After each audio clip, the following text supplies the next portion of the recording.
नमस्कार, सप्रेम जय भीम. आपणा सर्वांना मी वैभव छाया आपणा सर्वांचं स्वागत करतोय आपल्या या हक्काच्या विचारमंचावर, वैभव छाया टॉक्स या आपल्या यूट्यूब चॅनलवर.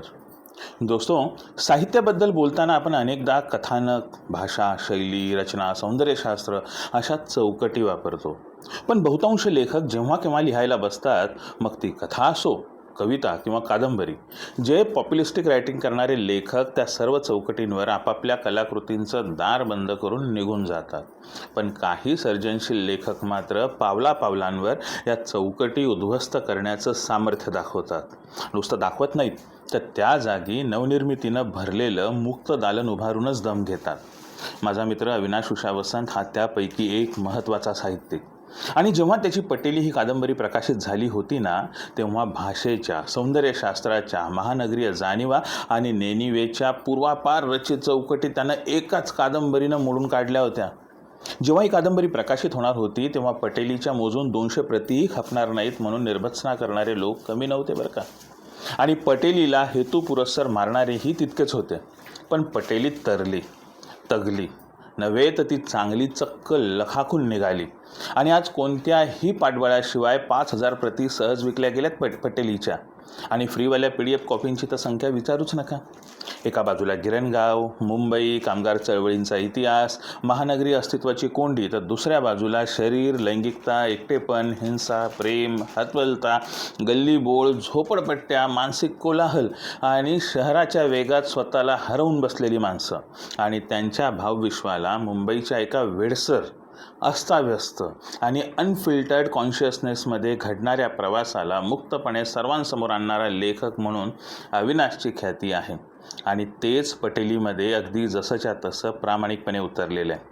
हागणं, मुतणं, झवणं, प्रेम करणं, तुटणं या सगळ्या गोष्टींना लेखक नैसर्गिक मानतो.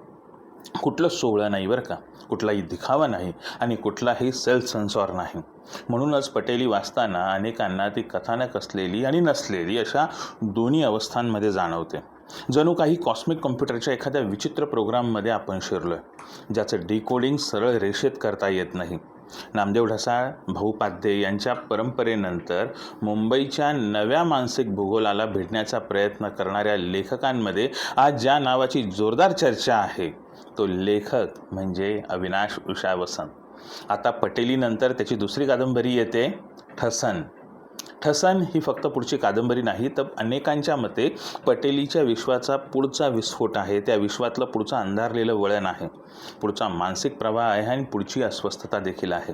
तर आज आपण अविनाश उषा वसंत यांच्यासोबत बोलणार आहोत ठसनच्या निर्मितीच्या प्रक्रियेबद्दल आणि मुंबई शहराच्या त्या अनफिल्टर्ड जगण्याबद्दल, भाषा, शरीर, लैंगिकता आणि साहित्य यांच्यातल्या नात्याबद्दल आणि अर्थातच ठसन नेमकी काय आहे याबद्दल.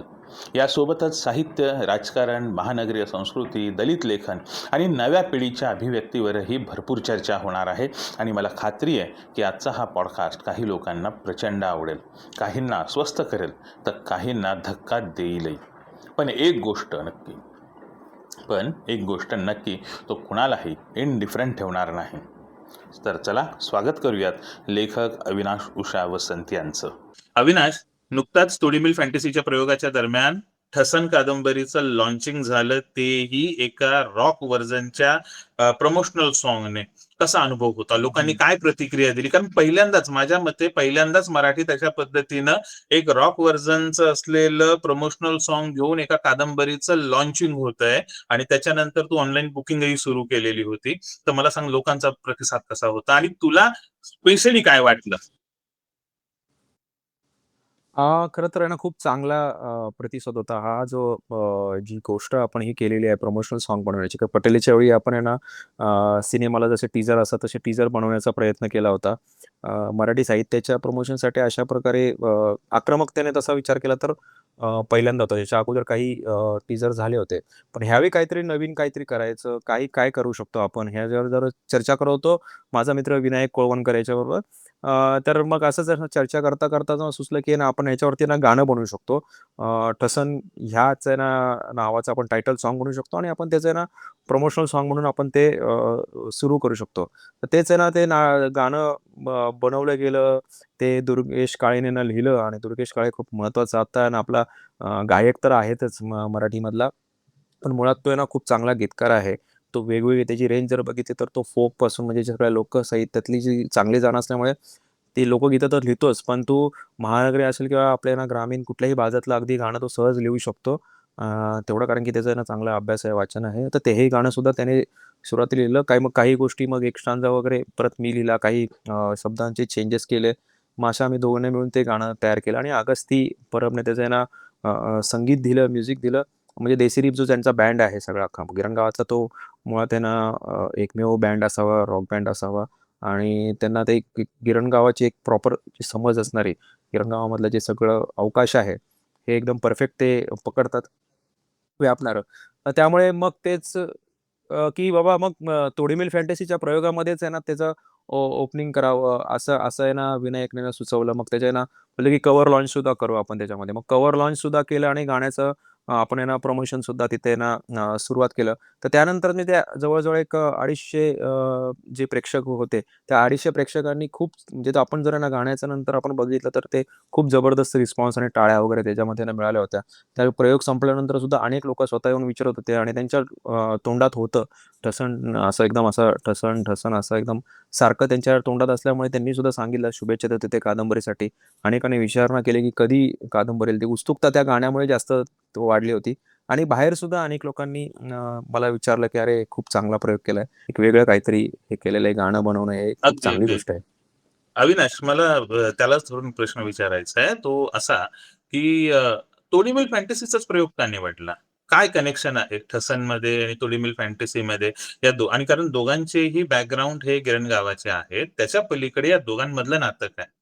कारण तू जे काही अ, करशील ते असं सहज करत नाही, हा तुझा स्वभाव मला खूप चांगला माहिती आहे. तर त्याच्या मागची तुझी वैयक्तिक आणि राजकीय भूमिका काय होती? मुळात कसं आहे, की तोडमिल फॅन्टसी हा नक्कीच गिरण गावातला एक म्हणजे सगळा जो अवकाश आहे, गिरण गावातला अवकाश व्यापणारा तोडमिल फॅन्टसीचा प्रयोग आहे. मराठीतला एक माइलस्टोन प्रयोग आहे. म्हणजे मी तर सगळ्यांना सांगतो, की ना सगळ्यांनी हा प्रयोग नक्कीच बघावा. आणि तेच आहे ना, की गिरण गाव असणार आणि गिरण गावचं आहे ना, एक अशी आमची एक कम्युनिटी आहे बेसिकली आणि या कम्युनिटी म्हणूनच आम्ही एक नेबरहूड आपण म्हणतो, जसं हूड तसं गिरण गावचं आमचं हूड आहे. ते तोडे फॅन्टसीच्या संपूर्ण अख्ख्या टीमसोबत असतं. मग त्या सर्वांच्या सोबतच आपण काहीतरी करावं आणि त्या हूडमध्येच आहे ना देसिरिपचा बँड आहे जो तोडे मिलच्या प्रयोगाच्या वेळी तिथे हजर असतो. त्यामुळे तसं सोपं सुद्धा होतं, की तोडे मिलच्या प्रयोगाच्या वेळी जर गाणं लॉन्च झालं तर तो अ, वेगळं काही आपल्याला करावं लागणार नाही. तर तिथेच ते लॉन्च होईल. पण मला हे वाटत होतं, की कव्हर लॉन्च म्हणजे गाण्याचं अगोदर डोक्यात नव्हतं. कव्हर लॉन्च तरी तोडी मिलच्याच आहे ना प्रयोगामध्ये करावा असं मला निश्चित वाटत होतं. कारण की एक महत्त्वाचा प्रयोग आहे आणि आपला सगळा अवकाश आहे आणि तेच आहे गोष्ट, की जे थोडंसं आपल्याला असर्ट असणं, तो असर्ट आहे ना तोडमीमध्ये सुद्धा आहे आणि टसनमध्ये सुद्धा तो असर्ट आहे. मुळात त्यांना काय आहे, मी हेच नेहमी सांगत पॉलिटिक्स असतो, की आपला असर्शन पॉलिटिक्स आहे त्यामागे हां. हे हो, तुझं हो, म्हणणं हो. आहे. पण आता हो. बोलता-बोलता तू मला म्हणाला, की गिरणगावचा हा हूड आहे, बरोबर? हो, अनेक हो. लोकांना हूड हा शब्द काय आहे, त्याचा स्थानिक अर्थ काय घेतला जातो, हे अनेकांना जरा कळणं थोडंसं कठीण होऊन जातं. हं, मुंबईच्या पॉप्युलर कल्चरमध्ये, मुंबईच्या पॉप्युलर लँग्वेजमध्ये ठसन हा शब्द लोकप्रिय करण्याचं जे क्रेडिट जातं, ते म्हणजे पॉप्युलर कल्चरमध्ये क्रेडिट जातं ते कादर खान यांना. कारण त्यांनी पहिल्यांदा तो बॉलिवूडमध्ये आणला. त्यांच्या हं. कमाटीपुरा, किरणगाव या सगळ्या परिघातून तो त्यांनी बॉलिवूडमध्ये आणला आणि तो सगळीकडे पसरला. पण मला विचारायचंय अविनाश तुला, म्हणजे अविनाशला हा प्रश्न विचारण्याआधी मला एक सांगायचं आहे, की अविनाशनी आजवर जे काही लेखन केलेलं आहे, म्हणजे त्याची पटेली कादंबरी आली, त्याच्या 4,000 प्रती विकल्या गेल्या. लोकांनी प्रचंड प्रतिसाद दिला. त्याच्यावर खूप सारे रिव्ह्यू झाले. आम्ही स्वतः असं म्हणत होतो, की पटेली ही कादंबरी मराठी साहित्यातली, मराठी कादंबरी जगताची भाषा बदलणारी कादंबरी आहे. नवीन भाषा पटेलींनी मराठी साहित्याला दिलेली आहे. कारण अविनाशचा मूळ लेखक म्हणून, कवी म्हणून स्वभाव आहे सगळे आकृतिबंध मोडण्याचा आणि आकृतिबंध मोडत असताना प्रस्थापित व्यवस्थेला पूर्णपणे शह देण्याचा त्याचा स्वभाव आहे. तर अविनाश, हा प्रश्न थेट तुझ्यासाठी, ही ठसन कादंबरी कोणाला ठसन आहे? ठसन कादंबरी खरं तर आहे ना अनेकांना ठसन आहे, की जे लोकं इथल्या अ, ज्या शोषणाला हे करत असतात, अ, सोबत करत असतात, त्या सगळ्या शोषण करणाऱ्या सगळ्या लोकांना ती ठसन आहे. मुळात हे वर्गसंघर्षासाठी जे ह्या कादंबरीचा अवकाश आहे ना तसा वर्गसंघर्षाचा आहे. पण त्याचबरोबर असं नाहीये, की म्हणजे हे कसं आहे की केवळ वैयक्तिक नाही आहे. मुळात आहे ना तुमचं जर असं तुम्हाला करायचं असेल तर आहे ना केवळ इंडिव्हिज्युअल असर्ट करून किंवा आहे ना वैयक्तिक तुम्ही आहे ना हे करून उपयोग नाही. तुम्हाला कम्युनिटीने सुद्धा असर्ट करणं महत्त्वाचं आहे. आणि असं झालंय की आहे ना आजकालच्या साहित्यामध्ये जर बघितलं तर तसं काही असर्ट फिक्शनमधून फार काही दिसत नाहीयेत. जे कोणी लिहितायत ते केवळ असं आहे ना रंजन किंवा एंटरटेनमेंटसाठी लोकं लिहितायत आणि म्हणून मला असं वाटतं की आहे ना हे असर्ट असणं कम्युनिटीचं तर ते खूप गरजेचं आहे आणि ह्यामध्ये ते कम्युनिटीचा असर्ट आहे. म्हणजे सगळे एक कम्युनिटी एक येऊन ते संघर्ष करतात, ते ठसन देतात एका वेगळ्या कम्युनिटीला आणि मग तेच आहे, की परत मग नंतर मग प्रत्येकाचा वेगळा-वेगळा एक ठसन सुद्धा आहे. म्हणजे त्याच्या त्यांच्या वैयक्तिक जे काही जीवनाचा संघर्षाचा ठसन आहे किंवा त्यांच्या एकमेकांचे जे आंतरसंबंध आहेत, मैत्री असेल किंवा हो. मैत्रीमध्ये सुद्धा आहे ना बऱ्याच वेळा असं असतं ना, की ना जो पहिला नंबर असतो, कोणी दुसरा नंबर असतो. पण त्या पहिला नंबर येण्यासाठी दुसरा नंबर वाला नेहमीच आहे ना, तो ठसन करत असतो किंवा काही आता ज्या आहे ना मुली आहेत, तर गिरणगावच्या अवकाशामध्ये तसं मुलींना, महिलांना अवकाश हा कमीच राहिलेला आहे. तर तो बरोबर आहे. अवकाश मिळवण्यासाठी सुद्धा त्यांची आहे ना ती ठसन आहे त्या अवकाशासोबत. मग ते गिरणगाव आजचं गिरणगाव कसं आहे, ज्या गिरणगावला एक आहे ना एक चांगली प्रतिष्ठा होती. त्या गिरणगावने खरं तर एक आहे ना संस्कृती उभी केलेली आहे. त्या संस्कृती उभी करताना आज नवीन काहीतरी गिरणगाव उभं राहतंय, वेगळंच काहीतरी येतंय. टॉवर उभे राहतायत आणि ते झपाट्याने उभे राहतायत. तर त्या त्या जुन्या गिरणगावची जी संस्कृती लोप पावत असताना, नवीन उभं करत असताना, त्या जुन्या आणि नव्याचा सुद्धा एक आहे ना एक ठसन आहे. त्यांचा एक संघर्ष आहे. तर असे एक खूप वेगवेगळ्या बाजूने जो संघर्ष आहे, वेगवेगळ्या बाजूने एकमेकांची ठसण आहे असं मला वाटतं. ती काय असं लिनियर नाहीये असं मला वाटतं. बरं अविनाश, गिरणगावचा उल्लेख झाला, त्याच्यानंतर हं, गिरणगावच्या भाषेचा उल्लेख झाला, तिथल्या महिला वर्गाचा, तिथल्या कम्युनिटीचा उल्लेख झाला. हं. गिरणगावाबद्दल गेल्या काही वर्षांमध्ये, विशेषतः गेल्या दशकभरामध्ये अतिशय नकारात्मक चित्र उभं राहिलेलं आहे आणि त्याला हं, हं, हं, हं. बऱ्यापैकी जबाबदार महेश मांजरेकरचे सिनेमे आहेत. जयंत पवारांच्या कथांना अतिशय अ, न काय शब्द वापरावा म्हणजे क्रूर क्रूर वळण देऊन त्या कथांना सादर केलं गेलं, की गिरणगावात गिरण्या बंद झाल्यानंतर सगळी मुलं एकतर गँगस्टरच झाली आणि मुली वेश्या व्यवसायाकडे वळाल्या. अशा पद्धतीचं ते एक चारित्र्य हनन त्या सिनेमांनी केलेलं आहे. तर तुझ्या कादंबरीतून ते जे कॅरेक्टर असॅसिनेशन झालेलं आहे गिरणगावचं आणि तिथल्या पूर्ण कम्युनिटीचं, ते सावरण्याचं काम होणार आहे का ठसांमधून? 100% म्हणजे सावरण्याचं काय, मी पटेलीमध्ये सुद्धा तसं काही होण्याचा अजिबात त्यानं म्हणजे थोडासा थारा सुद्धा दिला नाही. आणि ठसनमध्ये तर तसं नाहीच आहे म्हणजे पूर्णपणे. आणि मुळात काय ना महेश मांजरेकर एकटा जबाबदार नाही. त्याचे ना लेखक सुद्धा तेवढेच जण जबाबदार असतात असं मला वाटतं. गिरणगावच्या कोण? लेखका गिरणगावच्या लेखकांनी काही फार आहे ना चांगले असे काही गोष्टी केल्या नाही. कारण की तुम्ही केवळच रंजन करण्याच्या नादामध्ये काही प्रातिनिधिक नावं सांगू शकशील, प्रातिनिधिक की म्हणजे ज्यांनी सगळीच खरंच आहेत. आता कॅरेक्टर असॅसिनेशन केलंय? आहेच ना, म्हणजे मी आता सध्या आता तशी नावं घेत नाहीत. पण कारण की काय हा वेगळा एक अभ्यासाचा विषय आहे. त्यासाठी मी अकॅडमिक पेपर सुद्धा त्याचे मी मांडणार आहे, लिहिणार आहे. त्याबद्दल काही प्रश्न नाही. पण चांगले-चांगले जे मराठीतले लेखक आहेत, त्यांनी सुद्धा तेच केलेलं आहे. की सतत म्हणजे ना अनेक वेळे तुम्ही असं सहज जेव्हा कारण की मी आज आहे ना गिरणगावात आजही राहतो. तर त्यामुळे मला माहिती आहे आणि जेव्हा बाहेर जाऊन जातो सहज असं लोकांनी बोलतात तर म्हणतात, की "हां, उधर क्रिमिनल वाले लोग रहते थे." म्हणजे असं कुठल्या बाहेरच्या परिवेशातल्या लोकांना विचारलं तर. किंवा हो, हो. "अरे हो, तिकडे असं काही एक नाही बाई असतेच का?" वगैरे. तर हे जे आहे चित्र, तर ते लेखनामधून सुद्धा झालेलं आहे. आणि मग ते लेखनामधून हे करताना केवळ ना म्हणजे तुम्ही हे चित्रण मांडणं, एक वेळ ही गोष्ट वेगळी असते. पण तुमचा एक नॅरेटर असतो, एक निवेदक असतो. त्या निवेदकाने ते पॉलिटिक्स मांडणं त्याचं, की काय आहे हे नक्की नक्की हे शोषण कशामुळे होतं? किंवा ही क्रूरता आहे, ही हिंसा आहे किंवा हा एकदा ईर्ष्या आहे, ही नक्की कशामुळे तयार झालेली आहे? ह्याचं नक्की राजकारण कुठल्याच लेखकाने निवेदकातून मांडलेलं नीटपणे, थेटपणे दिसत नाही. मी केवळ आणि केवळ गिरणगावातल्या जे अवकाशातल्या जे कथा आहेत किंवा कादंबऱ्या आहेत, त्याच्याबद्दलच बोलतोय आणि बाकीच्या त्यांच्या त्या लेखकांच्या इतर कादंबऱ्या किंवा इतर कथांबद्दल बोलत नाही. पण हे बरोबर. नेहमीच आहे ना, असंच मांडलं गेलेलं आहे रंजनामध्ये आणि नेमकं काय केलेलं आहे, की इथली जी स्त्री आहे, त्या स्त्रीलाच हं, त्यांनी आरोपीच्या पिंजऱ्यात त्यांनी उभं केलेलं आहे. म्हणजे तीच आहे ना, हं. म्हणजे तुम्हाला एक संधी असते, की बाबा एक आहे ना, जर आहे ना, ती स्त्री आहे, तर ती स्त्रीला तुम्ही बाजूला काढून तिचं पॉलिटिक्सचं शोषण सांगताना हे शोषण सांगितलं ठीक आहे. पण ह्या शोषणामुळे नेमकं काय होतं, की जो बाहेर जो बघणारा माणूस असतो त्याचं केवळ रंजन होतं. एंटरटेनमेंट होते त्याची, त्याला डिस्टर्ब होत नाहीये. आणि मला हे नेहमी वाटतं, साहित्याचं काम हे कुठल्याला कोणालाही एंटरटेन करण्याचं, त्यांना मनोरंजन करण्याचं नाहीये, तर लोकांना डिस्टर्ब करण्यासाठी आहे. आणि जेव्हा तुम्ही असे विषय मांडतात, की जेव्हा जे शोषणाचे विषय मांडतात, ते शोषणाचे विषय कोणाचे रंजन करण्याचं काम नाहीये आहे, ते डिस्टर्ब करण्याचंच काम आहे. आणि मी ॲटलीस्ट त्याची आहे ना, मी मी म्हणत नाही की मी ना संपूर्णपणे त्यात म्हणजे त्याला उतरलो असेल. पण एवढं तरी आहे की मी त्या दिशेने तरी आहे ना, मी जाण्याचा 100% प्रयत्न केलेला आहे. अगोदर सुद्धा मी तसंच आहे ना राहिलेलो आहे. आणि तोच एक भाग असतो, की आपल्या आणि काय होतं, की आता सध्याचे जर ना जरी लेखक बघितले म्हणजे आत्ताचे ना नवे लेखक असतील किंवा जुने लेखक असतील. हे सुद्धा आत्ता काय लिहितायत, तर आत्ता लिहिताना सुद्धा तेच आहे, की त्यांच्या मानसिकतेमध्ये हेच आहे, की रंजन हे महत्त्वाचं जास्त झालेलं आहे. आणि रंजनाभोवती सगळं ओके. फिरताना अ, हे सगळ्या गोष्टींचा विचार केला जात नाही. खरं तर कुठलंही साहित्य हे बदलत असतं, ह्यांचा त्यांना विसर पडत असतो. नैतिकता साहित्याची ही बदलत असते, ह्याचा त्यांना विसर पडतो. कारण की सतीप्रथा त्या काळात होती, की सतीप्रथेला आता आपण आहे ना चांगलं म्हणत नाही.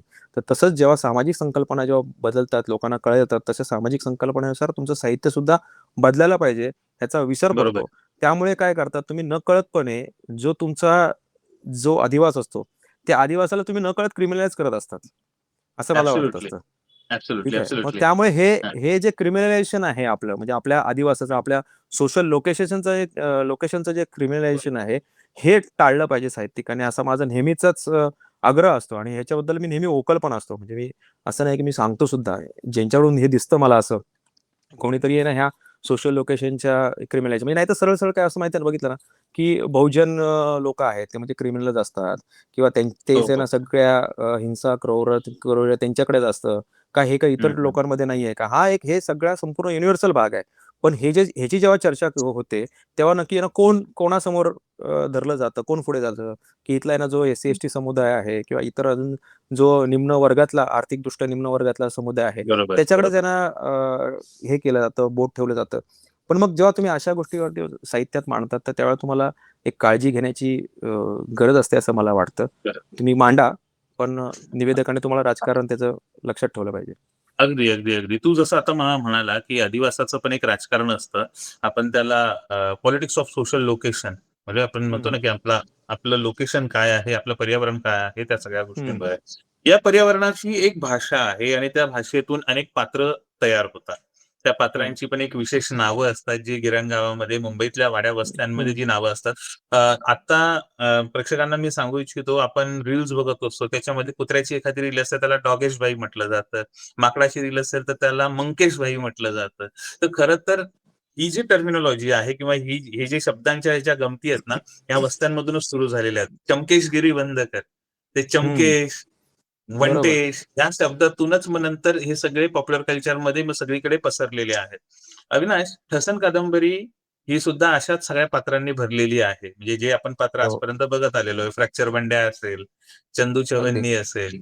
तसं हं, हं, हं. ठसनमधले 2 पात्र आहेत. एक हवा आणि दुसरं एक महत्वाचं पात्र आहे, ते म्हणजे चिमल्या. तर ही नावं कशी रे? आणि ही नावं आणि त्यांचा अवकाश जो आहे या कादंबरीतला, तो कसा आहे? तो जरा एकदा संक्षिप्त स्वरूपात सांग, म्हणजे जेणेकरून वाचकांना जास्तीत जास्त उत्सुकता लागून राहील. खरं तर काय आहे, की गिरणगावात आहे ना अशी खूप सारी नावं असतात. एकतर आहे ना मुळात काय आहे, की मुलांमध्ये एक ते एक्सेप्टन्स असतो त्या नावांबद्दल. त्यामुळे ते होऊन जातं. हां. बऱ्याचशा कसं असतं, की काही मुलं, की ना मग अशा नावाने ना न्यूनगंडात सुद्धा जाऊ शकतात. पण तेव्हा मग ते कसं होतं, की काही काळानंतर ती नावं जातात निघून. म्हणजे काहींना दीड खूपच फुट्या. त्रास होऊ शकतो.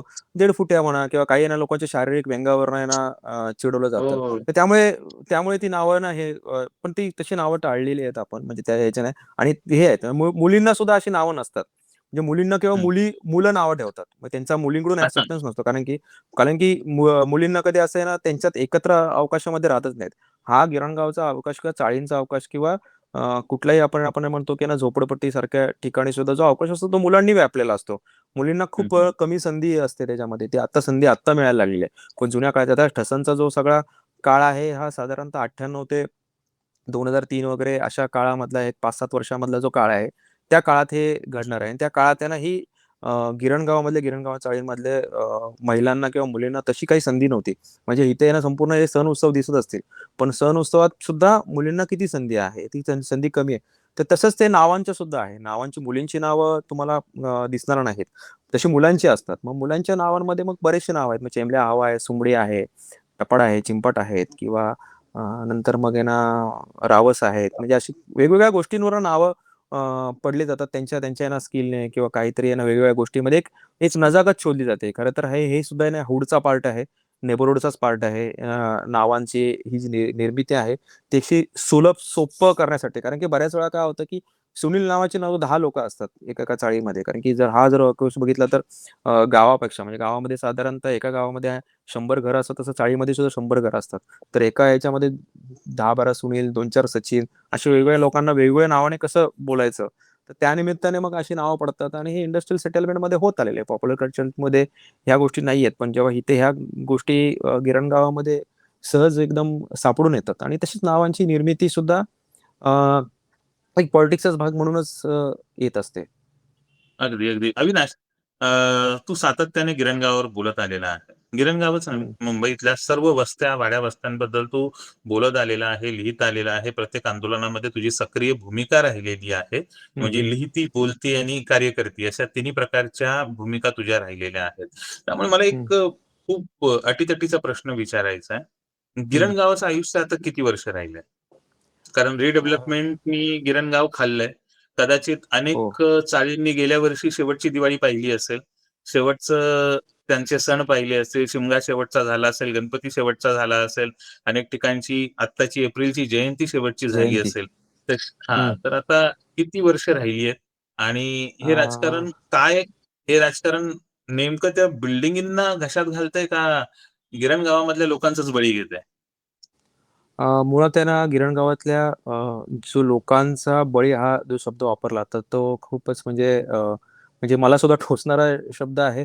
पण हे सत्य सुद्धा तेवढंच आहे, की मुळात काय होतंय, की ह्या ज्या चाळी आहेत, ह्या चाळींतून नेमकं काय होतंय, की नेमकं ह्या चाळीतून नंतर हे परत आहे ना उभ्या चाळींमध्येच होतात आणि आज जे कोंडलेलं होतं म्हणजे साधारणतः ना जो दृष्टिकोन आहे ना ह्यांचा होता त्या काळामधल्या लोकांचा, की ना अगोदर बी-आय-टी आल्यानंतर बी-डी-डी आलं, की 100 स्क्वेअर फुटामध्ये आहेत ना त्यांची दृष्टी मारलेली सगळ्यांची. तीच अवस्था फक्त काय आहे, की तसंच काहीतरी येतं फक्त जो कॉमन संडास असायचा म्हणजे चाळींमधला एक खूप महत्त्वाचा बरोबर आहे. पार्ट होता, जो अवकाश होता. तो अवकाश फक्त तुमच्या आता घरात आलेला आहे. एवढ्याच काही गोष्टी झालेल्या नाहीत. तर बाकीचं काही हे झालेलं आहे. पण जे नेबरहूड जे इथलं महत्त्वाचं म्हणजे मी त्याला ना मराठीमध्ये शेजारभाव म्हणतो. तर किंवा शेजार स्थिती आपण असं म्हणू शकतो. तो शेजारभाव लोकांचा ना कमी-कमी होत झालेला आहे. कारण की काय होतं, की तुम्ही जेव्हा इथे आजही असं लोकांचं आहे ना म्हणजे सुख-दुःख किंवा आहे ना आजकालचे साधारण जी जेवणं सुद्धा आहेत ते एकमेकांना देण्याची जी परंपरा आहे. म्हणजे सगळ्या गोष्टी वाटून जवळपास खाण्याची, बंदच एकत्र झालेली आहे ती. खाण्याची आणि ती बंद होत जाईल, कमी होत जाईल. इथल्या सणांवरती सुद्धा आहे ना खूप साऱ्या आहे ना परिणाम होते. म्हणजे जयंती सुद्धा बघितलं तर जयंती सुद्धा पूर्वीसारखी जयंती तुम्हाला आता काही दिसणार नाही. पण मला असं वाटतं, हो. की गिरणगाव हे काही आहे ना तसं मरणार नाही. त्याला आयुष्य खूप आहे कारण की हे जो कल्चर आहे आणि गिरणगावचा जो इम्पॅक्ट आहे तो खूप काळ राहणार आहे आणि तो राहील आणि मला असं हो. वाटतं की गिरणगावातून एक आहे ना थोडासा एक वेगळ्या प्रकारचा मुलांमध्ये एक एक अँगर सुद्धा आहे. एक आहे ना, एक त्यांना आहे ना, ह्या सगळं जे घडतंय त्याच्याबद्दल त्यांची एक आहे ना, एक काळजी सुद्धा आहे. आणि ह्या सगळ्या गोष्टींचा परिणाम म्हणून ते वेगवेगळ्या कल्चरमध्ये किंवा वेगवेगळ्या आहे ना, आर्ट फॉर्ममधून ते बाहेर पडतंय आणि त्या बाहेर पडण्यातून काहीतरी घडेल म्हणजे राजकारणात घडेल किंवा सांस्कृतिक काहीतरी घडेल किंवा ना कुठल्यातरी कलेच्या डेफिनेटली, माध्यमातून डेफिनेटली. काहीतरी घडेल. तर नक्कीच तुझा हा गिरणगावातून आशावाद काहीतरी घडण्याचं. तुझा तुझा हा आशावाद सत्यात लवकर उतरो. आता हं, विषयाकडे परत येताना मला 2 छोटे प्रश्न आहेत आणि हं, त्याच्यानंतरचा एक शेवटचा प्रश्न. पहिले 2 प्रश्न असे, की बाबा तू कवीही आहेस. पण 2 हं. कादंबऱ्या आधी आल्या आणि कविता संग्रह मात्र 1 आला. तर कविता कुठे मागे सोडली किंवा मागे राहिली धकाकीमध्ये या सगळ्या? नाही खरं तर आपण पहिल्यांदा खरं तर कवीच आहे. हां. पण आहे ना कसं आहे की आहे ना जे पुस्तक काढतो, हा पुस्तक काढणं हा काय म्हणजेच की एक तो आपल्या पॉलिटिक्सचाच पार्ट आहे, हाच माझा नेहमीचा विचार आहे. तर त्यामुळे कविता वाचणाऱ्यांची जी संख्या आहे तर तसं म्हणलं तर कविता लिहिणाऱ्यांपेक्षा ती कमी आहे, असं मला नेहमीच ना वाटत राहिलेलं आहे. आणि आपण कविता लिहीत असतो आणि कविता ही ना बऱ्यापैकी वैयक्तिक असते आणि ती एका दृष्टीने राजकीय सुद्धा असते. तर हो, हो. जी कविता जी माझी जी चव आहे कवितेची ती सुद्धा अशी आहे की ना बहिर्मुखी आहे. ती अंतर्मुखी फार नाहीये. आणि बहिर्मुखी बरोबर. करताना आता मधल्या काळामध्ये असं आहे की ना बऱ्याच चळवळींमध्ये ना सक्रिय असताना किंवा काहीतरी गोष्टींमध्ये आपण असताना काही आपल्या वैयक्तिक काही गोष्टींमध्ये आपण कविता अशी थोडीशी बाजूला राहते. पण कादंबरी हे असा एक विषय आहे की आपण ते लिहू शकतो अनेक वेळा अनेक ठिकाणी विचार करू शकतो त्याच्यानंतर चिंतन करून त्याचा आपण एक फ्लो मध्ये जेव्हा मिळेल तेव्हा आपण तो लिहू शकतो. तर त्यावेळी असंच करता करता हे कादंबरी आले नाही. कादंबरीची गरज म्हणजे मला ठसन सुद्धा असं होतं की 3 वर्षापूर्वी अगोदर लिहून कंप्लीट झालेली आहे. म्हणजे जवळपास एक 10-12% पार्ट असेल तो जो काही तो आत्ता मधल्या काळात मी कंप्लीट केला नाही तर तो अगोदर तो पूर्ण होता. पण अशी इच्छा वाटत नव्हती की ती प्रकाशित करावी. जशी पटेलीची सुद्धा अगोदर वाटत नव्हती. ती अशी उर्मी तयार होते आणि आपले जे सहकारी असतात सगळे ते आपल्याला प्रोत्साहन देतात. म्हणजे पटेलीच्या वेळी जसं श्रीधर पवार आहेत, शशी आहे, प्रदीप कोकरे आहे, प्रशांत पवार, संतोष आंधळे यांनी प्रोत्साहन दिलं की नाही बाबा तू कर आलं पाहिजे. तसं ठसनच्या वेळी सुद्धा अशा गोष्टी झालेल्या आहेत की आता एक गरज आहे आणि बाहेर जे काय आता नवीन येत आहे त्याचा एक विचार करता खरंच ठसन येणं मला वाटलं की मला स्वतःलाच वाटत होतं की आपलं येणं गरजेचं आहे. गरजेचं आहे. त्यामुळे पण मग एकूण कविता एकूण एक प्रश्न, लांब गेली. एक याला मला याच मुद्द्यावर तुला एक प्रश्न विचारायचा आहे, की तुला ही कादंबरी लिहिण्याची गरज वाटली, ही एक प्रकारे तुझी राजकीय कृती अभिव्यक्तच तू केलेली आहेस. पण सध्याच्या घडीला मराठीत जे काही तुटपुंज साहित्य येतंय, त्या हम्म. साहित्याबद्दल तू समाधानी आहेस का? किंवा त्या साहित्याबद्दल तुझा अभिप्राय काय आहे? नाही साहित्य येणं म्हणजे मला असं वाटतं की आहे ना म्हणजे नेहमीच मी म्हणतो की जर तुम्हाला पॉप्युलर कल्चरमध्ये खूप काही आहे ना इम्पॅक्ट टाकायचा आहे त्याचा परिणाम घडवायचा तर साहित्य खूप लिहावं लागेल आणि बहुजनांनी हं, खूप लिहावं लागेल. मुळात आहे ना फिक्शन लिहिणं फिक्शन लिहिताना काय होतं की फिक्शन मधून आहे ना तुमच्या ना एक परिसंस्था तयार होते. ती परिसंस्था बरोबर. तुम्ही फिक्शन मधून आहे ना मांडत असतात. आपल्याकडे काय होतं नॉन फिक्शन लिहिलं जातं. बऱ्याच वेळा ना आत्मकथनं खूप लिहिली जातात. पण त्याच्यातून आहे ना ती इकोसिस्टम उभी राहत नाही. ते ओके. आंतरसंबंध असतात सगळे एकमेकांशी पात्रांशी असणारे किंवा आतमधल्या सगळ्या लोकांचे असतात. ते आंतरसंबंध येत नाहीत. तसं आहे ना तसं कथा आणि कादंबऱ्यांमधून होत नाही. ते पूर्णपणे आपल्याला परिसंस्था उभी करावी लागते. तर मी केवळ आणि केवळ ह्या परिसंस्थेबद्दल बोलतो, वंचित बहुजनांच्या परिसंस्थेबद्दल बोलतोय, की त्यांनी खरं तर आहे ना खूप साऱ्या आहे ना लिहिण्याची गरज आहे. मी अनेक लोकांना म्हणजे बोलत असतो, की तुम्ही लिहिलं पाहिजे तुमचं कारण की हा अवकाश नाही तर कधी येणार? कोण लिहिणार आहे? आणि एक मला माहिती सुद्धा आहे, की म्हणजे काही लोकं मान्य पण करणार नाही, पण पटेलीच्या नंतर हा आपल्यातला कोणतरी आहे. तो लिहू शकतो, तर मग आपण पण लिहू शकतो. अरे, हा लिहितो, तर मग आपण पण लिहू शकतो. अशी एक एक त्यांच्या बरोबर, त्यांना बरोबर. त्यांना एक प्रेरणा मिळत गेली. तर मला पण हेच वाटलं, की आपल्याला आता ह्या सगळ्या अवकाशामध्ये एक थोडं असं एक वेगळं, की काहीतरी असर्टिव्ह असणं, हे आपल्याला ॲब्सोल्युटली. जर मांडायचं आहे आणि ती गरज आहे. मग ते असर्टिव्ह मांडण्याच्या दृष्टिकोनातून एक राजकीय भूमिका म्हणूनच हे लिहिलेलं आहे. अविनाश, चर्चेच्या शेवटाकडे येताना एक शेवटचा आणि महत्त्वाचा प्रश्न. हं. तुझ्या लिखाणाची अंतःप्रेरणा काय? अरे, हे काय खूप अवघड प्रश्न आहे. आंतरप्रेरणा वगैरे असे असे शब्दच खरं तर हे काही नाही. म्हणजे मुळात जरा आहे ना कसं आहे, जरा की सगळ्या आपल्याला जरा जरा बाकीच्यांना पण कळणाऱ्या भाषेमध्ये पण थोडासा एखादा प्रश्न विचारला पाहिजे ना हां, यार. आंतरप्रेरणा हेच आहे, की हे खरं तर आपल्याला मांडायचं आहे, डॉक्युमेंटेशन करायचं. म्हणजे मी हे नेहमी सांगतो, की ॲब्सोल्युटली. म्हणजे ना तुकारामाची जी गाथा जी पाण्यात बुडवली म्हणजे इंद्रायणीच्या पाण्यात बुडवली, तर तीच गोष्ट आहे, की तिथे ते डॉक्युमेंटेशन करण्याचं जे आहे गोष्ट आपलं जे सगळं दस्तऐवजी करण्याचा आपला परिवेश, आपला अवकाश दस्तऐवजी करण्याचा जी आहे ना, ती एक गोष्ट ना मारली गेली तिथं. म्हणजे त्याच्यानंतर अनेक लोकांना बघितलेलं आहे, की ना ह्या बहुजन जी मुलं आहेत, त्यांना ना पुस्तक काढले, तर पुस्तक काढताना जेव्हा रडायला येतं त्यांना. म्हणजे ही हो. काहीतरी खूप अवघड गोष्ट आहे. अशी एक आहे ना त्यांना गोष्ट वाटता येते. तर ती गोष्ट आहे ना ॲब्सोल्युटली. खरं तर ना मोडायची ही गोष्ट पहिल्यांदा आहे ना मी पटेलीच्या माध्यमातून केलं, की पुस्तक काढणं ही गोष्ट अवघड नाहीये. पुस्तक काढणं हे गोष्ट सोपं आहे. भले त्यात आहे ना काही गोष्टींची त्रुटी राहू शकतात. पुस्तक काढणं अवघड नाहीये आणि त्याच्यानंतरच मग आम्ही काही सहकाऱ्यांनी मिळून बरेच पुस्तकं जी अनेक लोकांची पुस्तकं पाईपलाईनमध्ये ठेवली होती अनेक दिवस. ती पुस्तकं आपण काढून घेतली, आपण ती प्रकाशित केली. अशी शशी पवारने जवळ-जवळ नाही म्हटलं तर मागच्या काळामध्ये आपण सहकार्य करून 20 एक पुस्तकं काढलेली आहेत. त्याच्यामध्ये तुला तर माहिती आहे आपल्याला गोपाळ भाऊंची सुद्धा 2 पुस्तकं तशीच आलेली आहेत. एक महत्त्वाची पुस्तकं हो, आहेत हो. ती सुद्धा गोपाळ भाऊंची. बरोबर. साहिल त्यांच्यात कबीरची अनेक आहे ना आवृत्त्याही गेल्यात. आवृत्त्या आवृत्त्या केलेल्या झाल्या आहे. फटिंगच्या आणि आवृत्त्या आता आहेत किंवा आता अनपेक्षित देऊ देऊ देऊ अनभिषिक्त अशी सुद्धा पण आता आवृत्ती पहिली आवृत्ती केलेली संपल्यातच जमा आहे. आहे. साहिल कबीरची 2 पुस्तकं आलेली आहेत. जितेंद्र आहिरेचे हो. ना हे आलेले आहेत. म्हणजे श्रीधर असे वेगवेगळे पवारांचं ब्लॅक ज्या पॅन्थर आहे. श्रीधर पवारांचं ब्लॅक पॅन्थर आहे. तर अशी जी हे जे आहे आणि म्हणजे हे आणि आणि काढणं आणि स्पेशल मेन्शन आज आपल्या याचं बिल्लाबांग. बिल्लाबाँगचं सुद्धा. ते बिल्लाबाँग म्हणजे ही जी पुस्तकं येणं, ही पुस्तकं येणं हे एक एक ती राजकीयताच आहे आणि ते शशी पवार करणं हे सुद्धा ऍब्सोल्युटली. एक ना एक महत्त्वाची गोष्ट आहे. म्हणजे त्यांना सगळ्यांना सहकार्य श्रीधर पवारांचं असेल किंवा अजून आपल्या इतर सहकाऱ्यांचं आहे. पण हे करणं म्हणजे इतर लोकं करत नाहीयेत. म्हणून म्हणून असं म्हणणं आहे ना, की मी असं नेहमी मी तुला सुद्धा सांगत असतो, की लिहिलं पाहिजे म्हणजे फिक्शन लिहा. कविता लिहिण्यापेक्षा जेवढं जास्त तुम्ही फिक्शन लिहिताल, तेवढं खरं तर अजून जास्त त्याचं दस्तऐवजीकरण होईल लिहिलं आणि पाहिजे. जास्तीत जास्त ही परिसंस्था याची आहे ना आपली कळून येईल लोकांना, की नक्की काय आहे. आणि परत हेच आहे, की आपण काय करणं लोकांना म्हणजे आपण लिहितो ना असं, की जर सवर्णांचं रंजन होत असेल, तर तुम्ही चुकलेला आहात एवढं तुम्ही फक्त लक्षात ठेवा. आपल्याला रंजन करायचं नाहीये. आपल्याला आपल्याला डिस्टर्ब करायचं आहे एवढाच फक्त भाग आहे तो. पण तुम्ही मी असं नाही, की हे प्रोपगंडा लिहायचं नाही एवढा हा एक मुद्दा आहे. पण अगदी. नाही सगळ्यांना नैतिक मूल्य ठेवून जपून ते जे तू म्हणालास ना, की ते सवर्णांचं मनोरंजन होत असेल तर आपण चुकलेलो आहोत. एक उदाहरण देतो. जय भीम सिनेमा आला होता सूर्याचा. तर त्याच्यामध्ये एक सवर्ण वकील, ब्राह्मण वकील येऊन म्हणतो, की तुम्ही फार छान केस लढलेली आहे. तुमचे युक्तिवाद अतिशय सुंदर आहेत. तो जातो आणि लगेच आपला युक्तिवाद बदलतो. तो म्हणतो, जेव्हा आपली पाठ थोपटायला इथून सुरुवात होईल ना, समजून जायचं आपण काहीतरी चुकीचं करतोय. तर येस येस येस ही चर्चा संपवताना मला फक्त एकच शुभेच्छा द्यायच्या की बाबा सगळ्या कंपूबाज आणि जातीयवादी साहित्यिकांचा आणि त्यांच्या कंपूंचा तुझ्यावर कोणत्याही प्रकारची वक्रदृष्टी न पडो. उलट तुझ्या कादंबरीने आणि तुझ्या भाषेने त्यांना चांगलीच ठसन मिळो आणि सुधरले तर सुधरवते सगळेजण.